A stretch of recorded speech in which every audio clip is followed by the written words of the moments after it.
After centuries of exile, pain, and hope, the descendants of Sepharad, the Jews expelled from the Iberian Peninsula, are beginning to return to their promised land.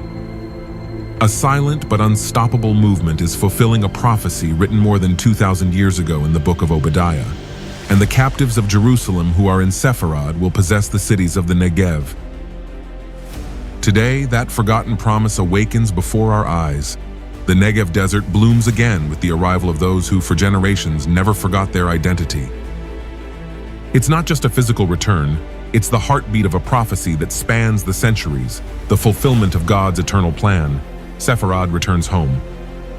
Dear listener, if you'd like to hear this wonderful story and discover how this ancient prophecy contained in a book few know, the book of Obadiah, is being fulfilled, stay with us until the end. I assure you, you'll be amazed to see how faithful God is to his promises. Let's get started.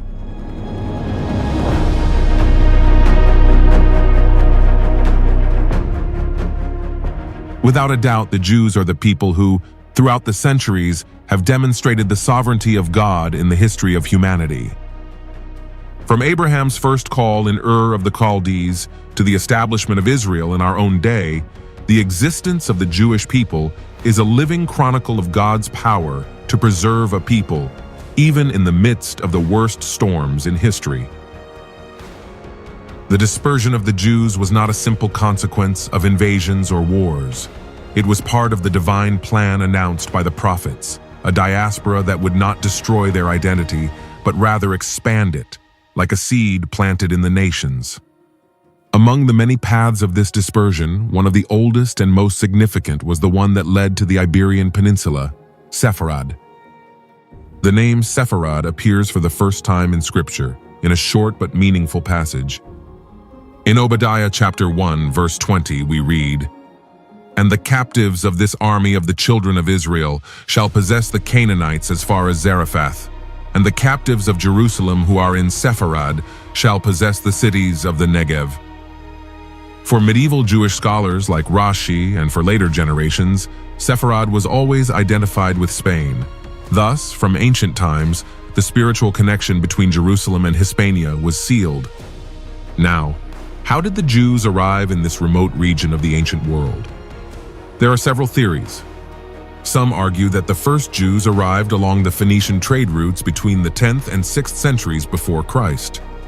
The Phoenicians, master navigators, established colonies such as Gadir, present-day Cadiz, and it is very likely that Hebrew merchants also came among their crews. Other historians, such as Heinrich Graetz, claim that after the destruction of the first temple by Nebuchadnezzar in 586 before Christ, waves of Jewish refugees fled to the west, including Hispania. Flavius Josephus, the great Jewish historian of the first century, also suggests that after the Babylonian and Roman diaspora, Jewish communities settled throughout the Roman Empire, and Hispania is known to have been one of those regions.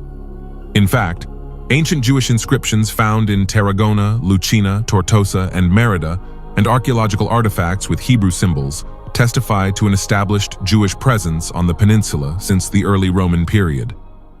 Historian Jane Gerber, in her work The Jews of Spain, confirms that by the 2nd century after Christ, organized Jewish communities already existed in Hispano-Roman cities, participating in the economic and cultural life of the region. During the first centuries under Roman rule, the Jews of Hispania enjoyed a certain degree of religious freedom. However, this situation changed drastically after the Roman Empire converted to Christianity. Historian Chaim Beinart explains that, especially under the Visigothic kings, 5th to 7th centuries, Jews faced severe restrictions: prohibition on building new synagogues, obligation to baptize children, confiscation of property. The Council of Toledo, in several of its sessions, imposed oppressive measures against the Jews, seeking to force their conversion to Christianity. Many were forced to practice their faith in secret, foreshadowing the phenomenon of the crypto-Jews or Anusim centuries later. Now, the Muslim invasion of 711 brought a radical change in the fate of the Jews of Hispania.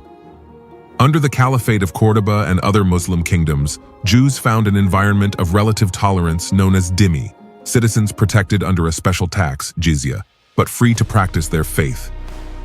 During this period, known as the Golden Age of Sepharad, the Jews not only survived but prospered in extraordinary ways.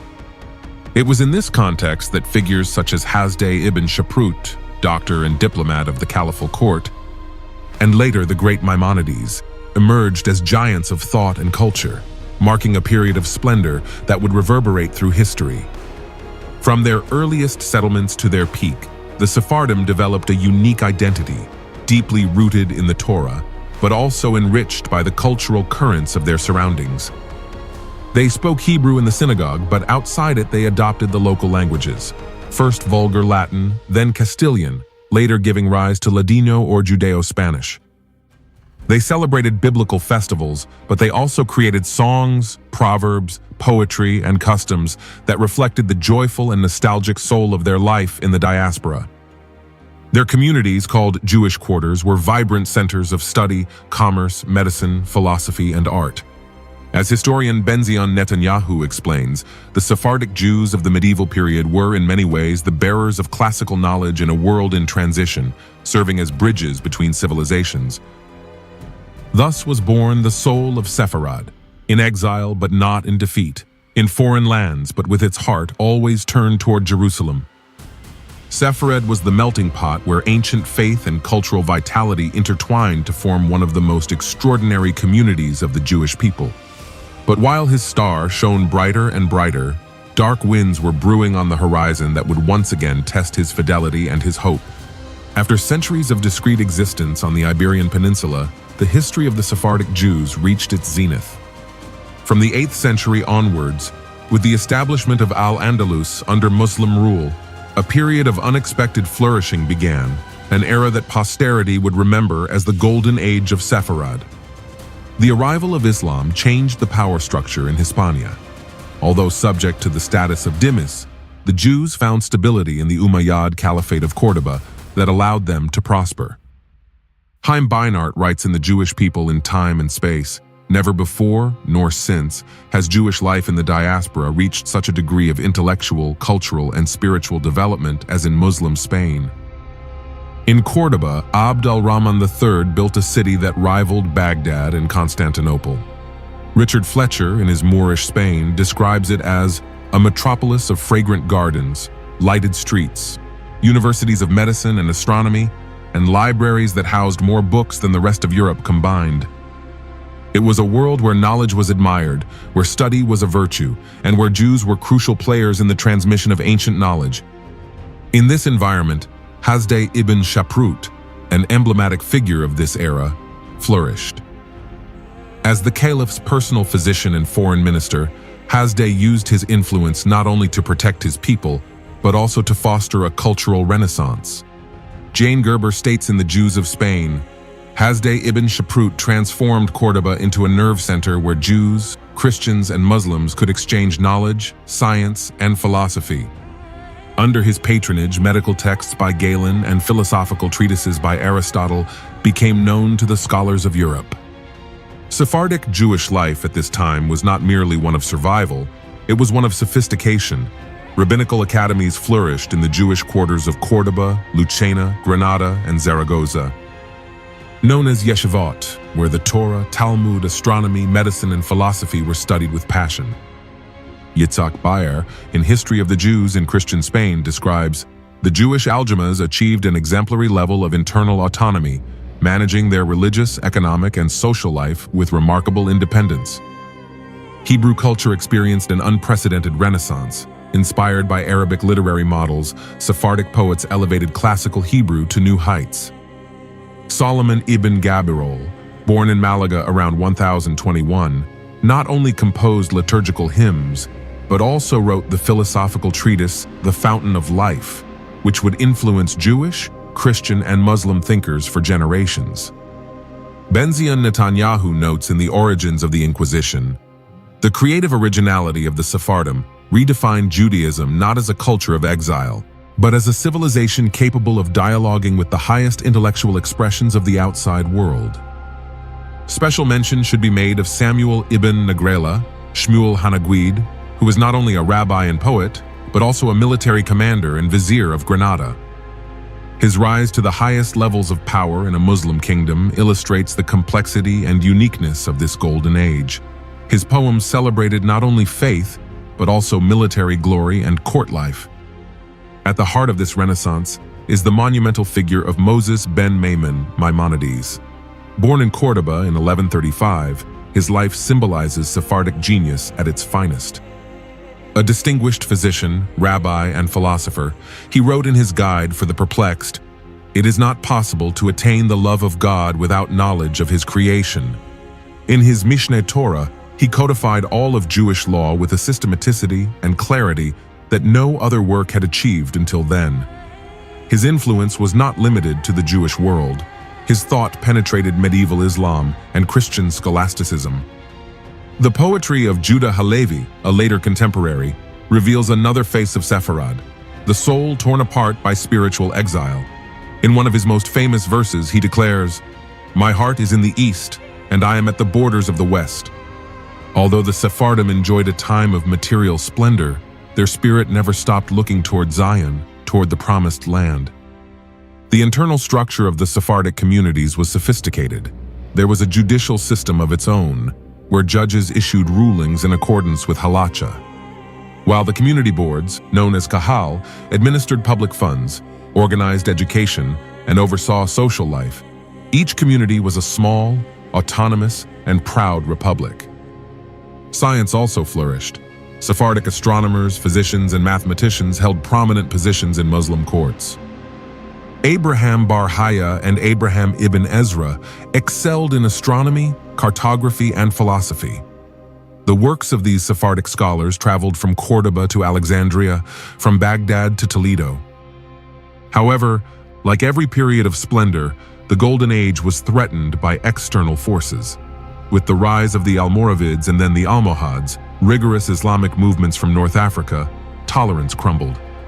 Beinart describes, "The arrival of the Almohads meant the collapse of a precarious system of coexistence. Thousands of Jews were forced to convert, go into exile, or die. The academies closed, the scholars emigrated or died, the synagogues were transformed into mosques. Maimonides' family fled, wandering from city to city until they found refuge in Egypt." The Golden Age had come to an end, not in an immediate burst of violence, but in a slow disintegration, in a loss of confidence that would forever mark the memory of Sepharad. But its legacy was already immortal. The light lit in Córdoba, Granada, Zaragoza, and Lucena would continue to shine in the hearts of the descendants of Sepharad, scattered across the continents.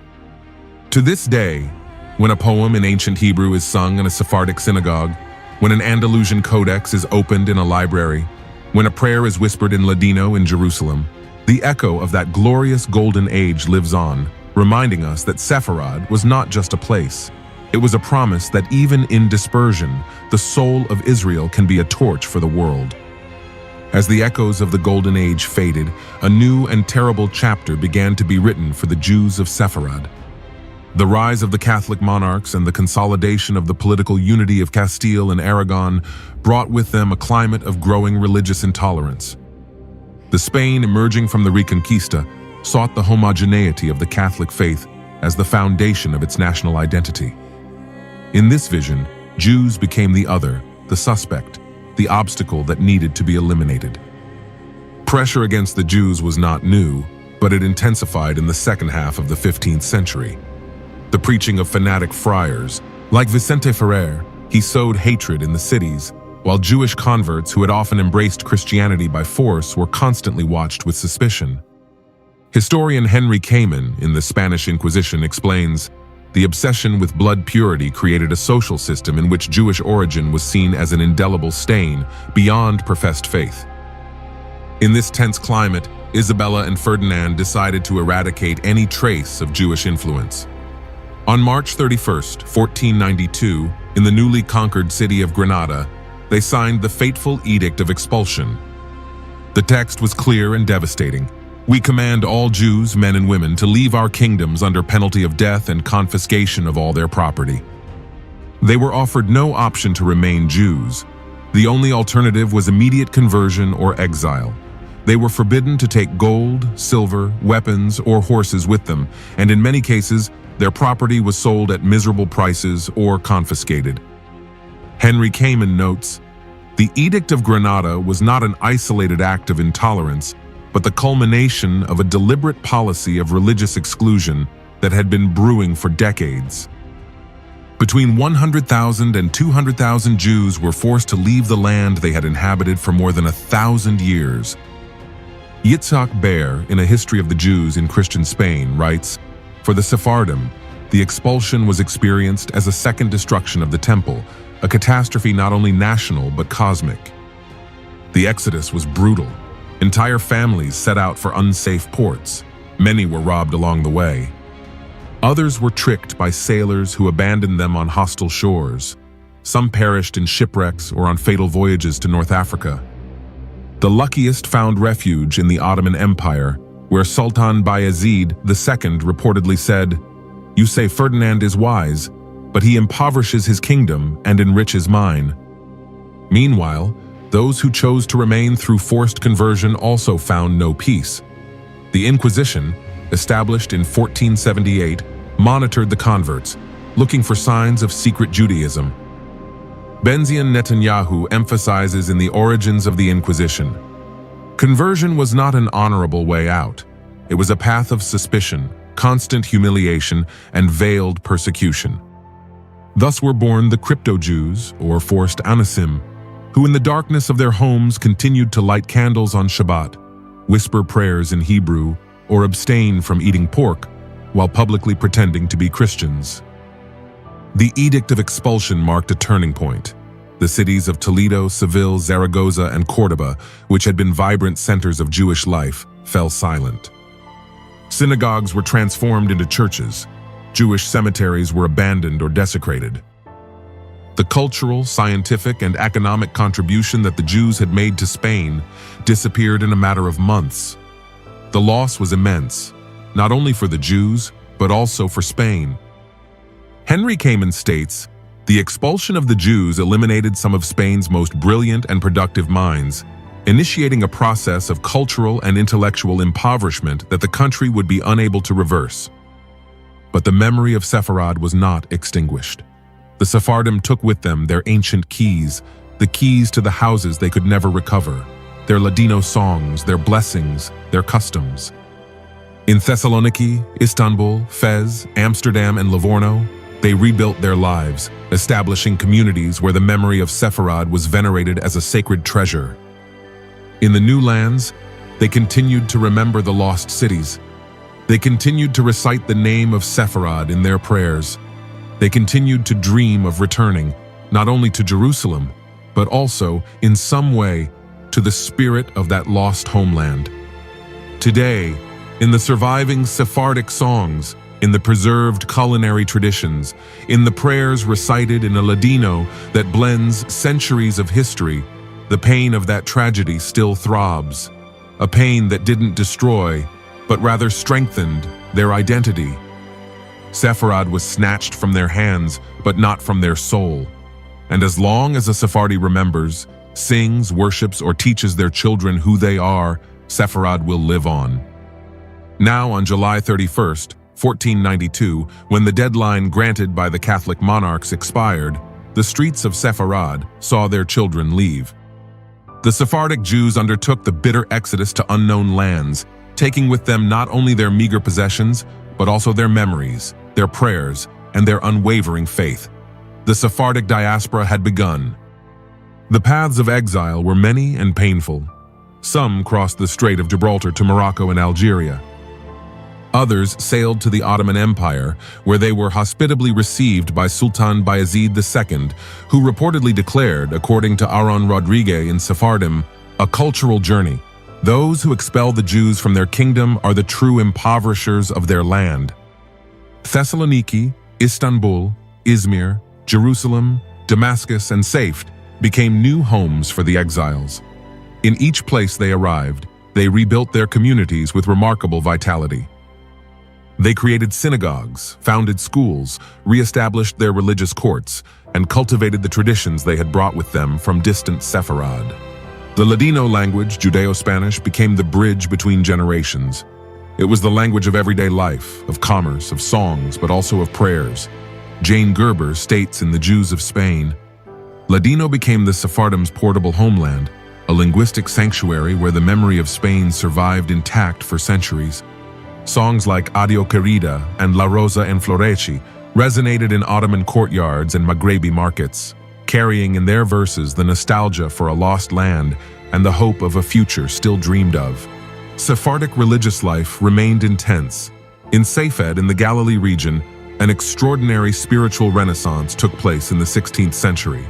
There, figures such as Rabbi Yosef Karo, author of the Shulchan Aruch, the most important codification of Jewish law since the Middle Ages, renewed the soul of Judaism. Chaim Beinart describes this phenomenon in the Sephardic legacy.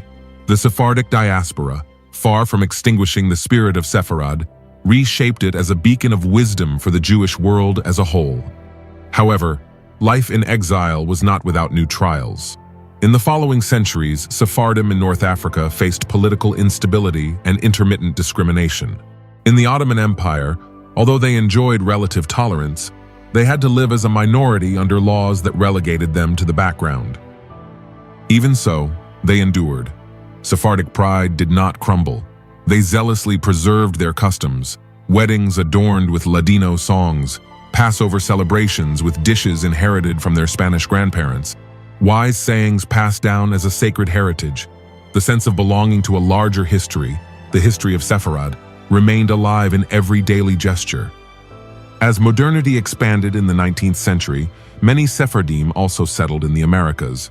Cuba, Mexico, Venezuela, Brazil, and later, the United States received new waves of Sephardim fleeing conflicts in the Balkans, Turkey, and North Africa.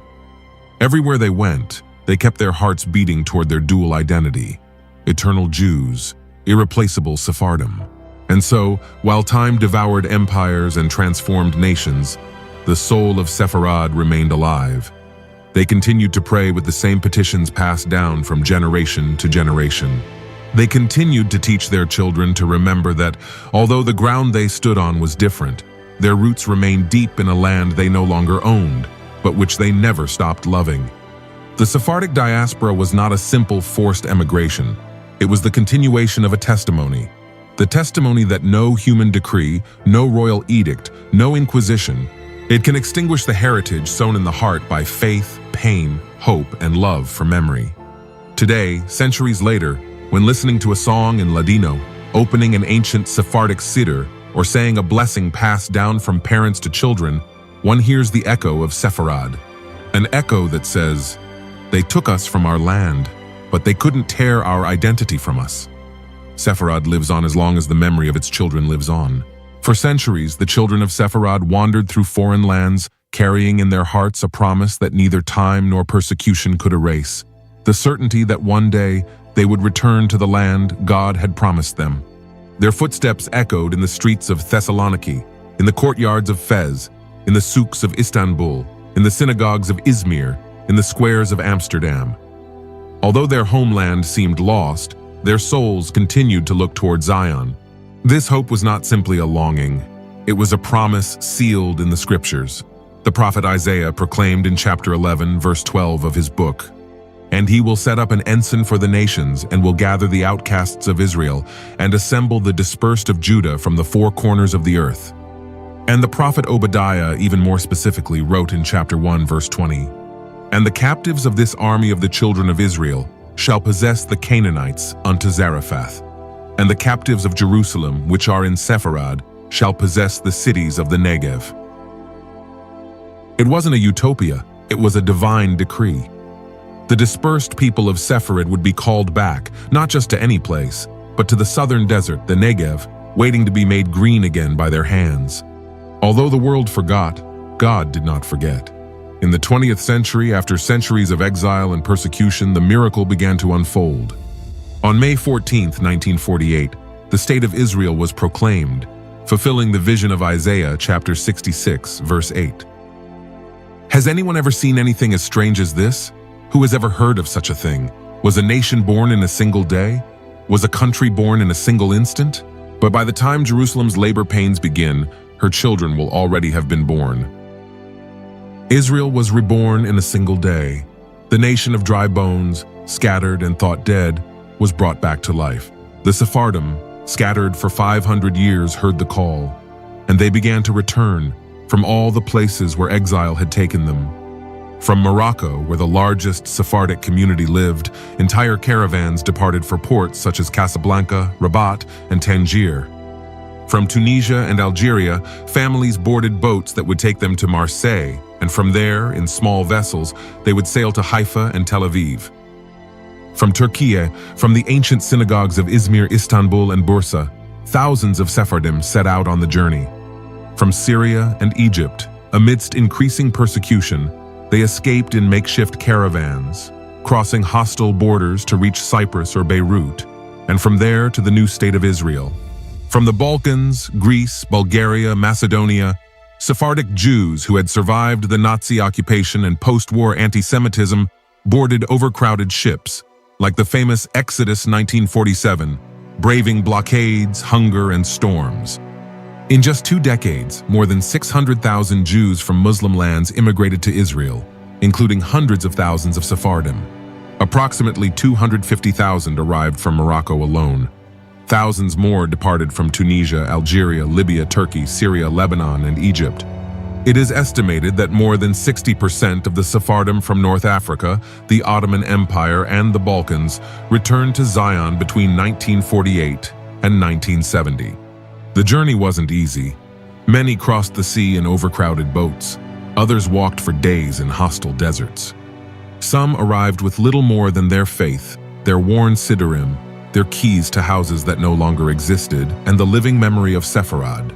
But they also carried with them the most valuable thing, the certainty that they were fulfilling a promise sealed since the days of Isaiah, Obadiah, and Ezekiel. 𝗕𝗘𝗪𝗧 wrote in A History of Israel, "The founding of Israel was not simply a political act. It was the tangible realization of dreams and prophecies that never ceased to beat in the hearts of the dispersed." Jane Gerber, in The Jews of Spain, comments, "The return of the Sephardim was not a simple geographical return. It was the consummation of a millennia-old covenant, passed down through generations who refused to forget." And so it was. The dry fields of the Negev began to flourish. In Beersheba, Dimona, Ofakim, and Yeruham, new generations of Sephardim planted wheat, olive trees, and vineyards. What the prophets had seen in visions was now being felt under the burning sun of Israel. Every Sephardic child running through the schoolyards of the Negev, every elder singing in Ladino under the stars of Jerusalem, every family lighting Shabbat candles in a restored land, is a living testimony that God is faithful. Aaron Rodriguez in Sephardim, A Cultural Journey concludes, "The return of the Sephardim not only closed the cycle of exile, it was the definitive vindication of an identity, a faith, and an eternal promise. Isaiah had announced it, Obadiah had sealed it, and Israel saw it fulfilled before their eyes. Sepharad did not die. Sepharad did not disappear. Sepharad was restored. And while the children of Sepharad light their candles in Jerusalem, while the fields of the Negev turn green under their hands, God's eternal words resonate in every corner of the promised land. For I will plant them in their own land, and they will never again be uprooted from the land I have given them." Therefore, the history of Sepharad is not simply the history of a people. It is the history of God's faithfulness to His word. From the banks of the Guadalquivir to the shores of the Bosphorus, from the deserts of Africa to the streets of Thessaloniki, from the synagogues of Fez to the courtyards of Istanbul, the memory of Sepharad survived centuries of exile, pain, and deferred hope. When the synagogues were closed, when foreign languages replaced Ladino, when house keys rusted in the hands of the exiles, Sepharad lived on, not in the stones, not in the walls, but in the heart of every Sephardic Jew who believed that one day the ancient promises of the prophets would be fulfilled. Let us quote Obadiah chapter 1 verse 20 again. "And the captives of Jerusalem who are in Sepharad will possess the cities of the Negev." Today, the green fields of the Negev, the flags of Israel waving over Jerusalem, the Sephardic synagogues teeming with life, are living proof that God does not lie, that His promises never expire, that time, distance, and adversity cannot prevent His word from being fulfilled. Sepharad was not defeated by expulsion. Sepharad was not extinguished by exile. Sepharad was preserved in the fire of faith, and today, planted in the land of Israel. It flourishes as an eternal testimony that the God of Abraham, Isaac, and Jacob is faithful to fulfill all that he has promised. However, the story is not yet complete. Although hundreds of thousands have returned, many more children of Sepharad and of all Israel have yet to respond to the eternal call. There are still scattered communities in America, Europe, and Africa awaiting their hour. The prophesied return is still underway. The restoration of Israel is a living process. Like a river that has not yet fully reached the sea, God continues to call, and those who hear his voice know that the promise has not expired. And as Jerusalem is covered in light at dusk, as in the Negev, the wind caresses the olive trees planted by Sephardic hands, an ancient melody seems to rise from the corners of the Jewish soul. The people have returned to their land. Hope has returned to their home. Sepharad has returned to the eternal promise. The story doesn't end here. Sepharad lives on, Israel lives on, and the eternal covenant continues, invincible, like a flame that will never be extinguished. And so we come to the end of this video. We sincerely hope that all the content shared has been of great help to your life and to your personal and spiritual growth. Thank you for joining us this far. We invite you to continue learning and strengthening your faith with us. May the Lord bless you abundantly. We'll meet again, God willing, in the next video.